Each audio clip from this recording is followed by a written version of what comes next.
What's going on, everybody? My name is Tenderpress Infinite, and welcome back to Generation Zero. Stick around till after the video for a quick update on the Hunters Become the Hunted event that happened over this weekend. So we're going to be doing another one of my wish list videos, but this one is pretty credible because ever since the survey that happened back in May, I've been kind of working on this idea. It's always kind of been sitting in the back of my mind that this game needs some sort of a roaming boss type enemy, and in the survey that they put out, they put an option in there to have enemies that are bigger than tanks and harvesters. So I think that that kind of matches the criteria of a roaming boss type. So pretty much ever since then, I've been working on this idea, gathering little bits of artwork and stuff like that that will kind of apply to what I'm saying. And yeah, let's just jump right into it here. So before we get into these enemies, I've based both of these on uh, pre-existing ideas that the Nazis came up with during World War II. In Generation Zero, the lore kind of before the fall of Sweden is that Nazi Germany won World War II. And I feel like that's incredibly significant to this game and has not been explored yet. So, for a couple enemies to add to the game that would kind of coincide with Nazi Germany and that whole thing, I thought it would be really cool to take some of their ideas and mess with them and give it a little bit of a Generation Zero twist. So the first enemy that I've come up with here is going to be called the Fästning. And apologies for my poor Swedish here. But Fästning roughly translates to fortress. And the idea of this guy is that he'll be a giant actual tank. And he'll be kind of roaming around with some enemies on the inside of him, and he'll have heavy artillery on top of him and two machine guns on the back, something of that sort of design. I'm basing this idea off of the Land Cruiser P1000 Rate. Again, I don't know German either, so my German's really bad. But basically, this tank was just like this massive, massive tank that they had designed, but were never able to actually implement on the battlefield. So it would be really cool if maybe the Phoenix got that blueprint, got that idea, and then managed to make it into a successful thing. Now let's talk about how this would play out in the game and how those enemies inside of the tank would be unique. So the idea about this tank is that it would be incredibly intimidating to fight from a distance. It would be hurling artillery shells and missile barrages from its main cannon in your general direction, just carpet bombing the entire area. And then if you got anywhere within, I think, like 200 meters of the tank, I think that the artillery guns on the back could start just lighting you up with machine gun fire, trying its best to keep you at bay.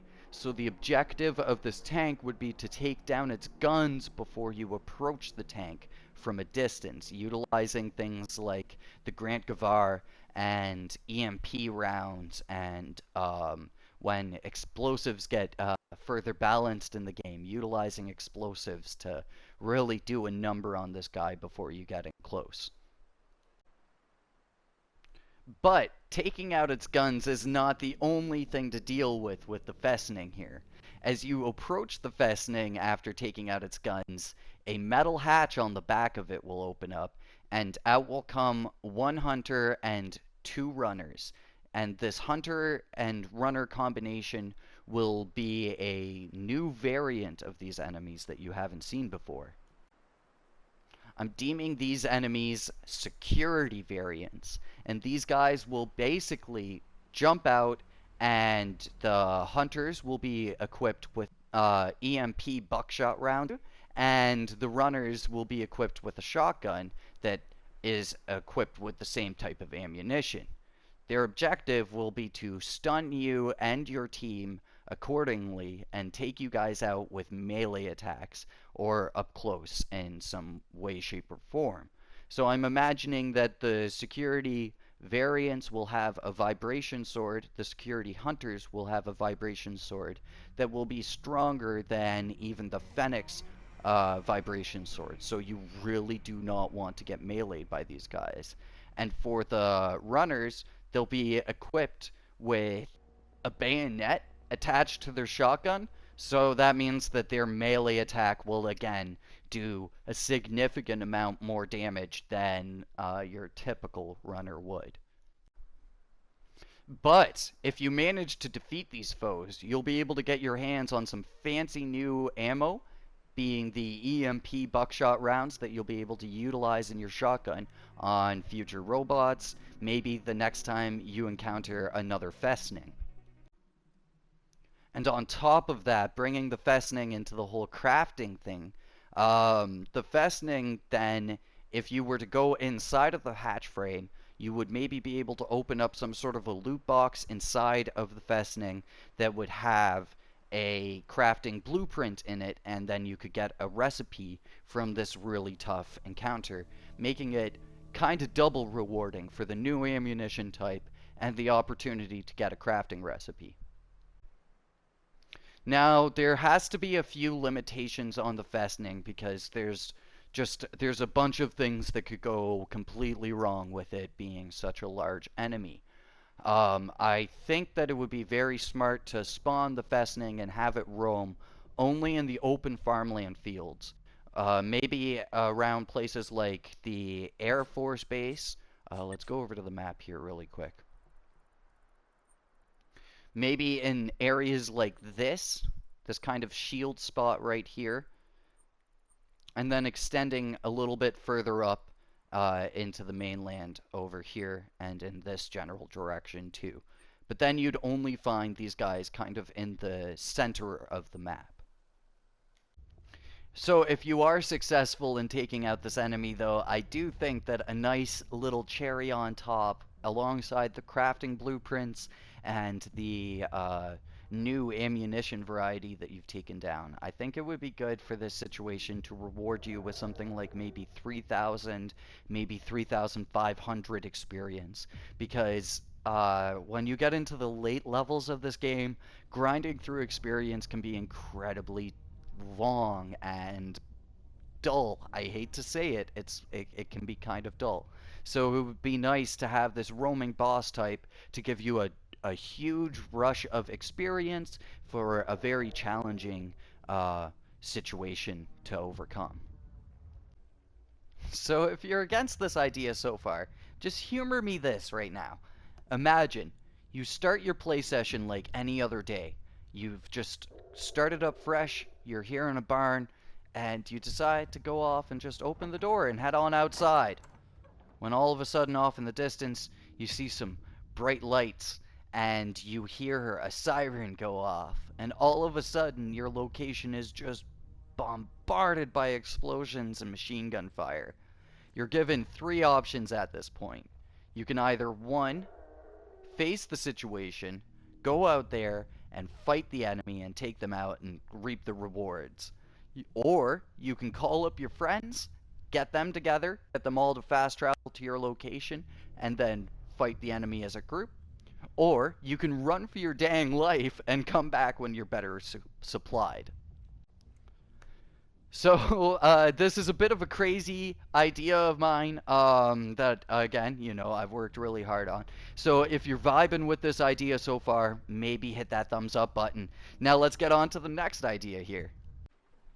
All right, so the next idea I have is a little bit crazy, but I think it would be a lot of fun if something like this could somehow be made into the game. I don't know. Again, that's why I make these wish list idea videos, is because, there's a big chance that none of this will ever make it to the video game or any video game.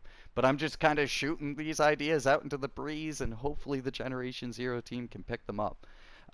So the next idea I have is a roaming, flying, giant enemy. And again, sticking to the whole Nazi Germany World War II thing, I think that it would be really cool if this thing was stylized after a Zeppelin of some sort. So I kind of took a long time to think about how the Zeppelin itself could be a boss. And I think the best approach, or at least just my personal approach to it, would be having the Zeppelin itself pose no threat. The Zeppelin itself would just be roaming around carrying, again, the crafting blueprints or whatever is inside of it that's worthwhile to pick up. But the real boss would be the enemies that kind of defend the Zeppelin. So as you start attacking the Zeppelin, it would act kind of like a sentry bot, in which case it would attract all of the ground enemies in a very large radius to your location. At the same time, there would also be flying hunters, kind of in the theme of Metroid Prime, and I'll put up a little bit of footage of it now, just so you guys can kind of see the enemies I'm talking about. And so these guys would fly around just shooting at you with machine guns. I don't think they'd have any shoulder-mounted thing. If they did, it would probably just be a smoke grenade launcher or something like that to try to force you to move and maneuver around. Um, and then as you fought through the enemies fighting you in the sky and the enemies fighting you on the ground, the Zeppelin would just kind of keep on moseying on its way, slowly moving through the sky. And after you're done defeating all of the enemies that have been fighting you, or maybe managing to make your way around them and just focus on the Zeppelin itself, the Zeppelin would have a container in the bottom, and inside the container would be a whole bunch of gas tanks, and you'd have to shoot them all out. There'd be like maybe 6, maybe 8 of them, and you'd have to explode each individual one. And after you blow up each one, then the Zeppelin would come crashing down out of the sky. Now, that might sound like a crazy thing to put into a video game, and a lot of you guys might be like, oh, that's going to take a lot of animations, and a lot of this, and a lot of that. But not really. This game already has a bit of a physics engine, and even though it fails sometimes, I feel like after a few patches, we'll see things like when you blow up an enemy, them being left standing up, be a thing of the past, and all enemies will topple down when they die. So in the same effect, I imagine that the Zeppelin would fall out of the sky with the same kind of physics that are applied into the game, and the only thing that would have to happen is for it to explode, just like all the other enemies in the game. And then on top of that, there already are flying enemies, air quotes, flying enemies in the game, being the sentry bots. And so I think that, you know, if they were able to pull off the sentry bots in this game, if you gave the development team enough time, maybe a year and a half or something like that, they'd maybe be able to introduce something like a huge flying enemy into this game. They maybe even could do it quicker. I don't mean to undermine the development team in any way by saying a year or a year and a half. I just mean priority-wise.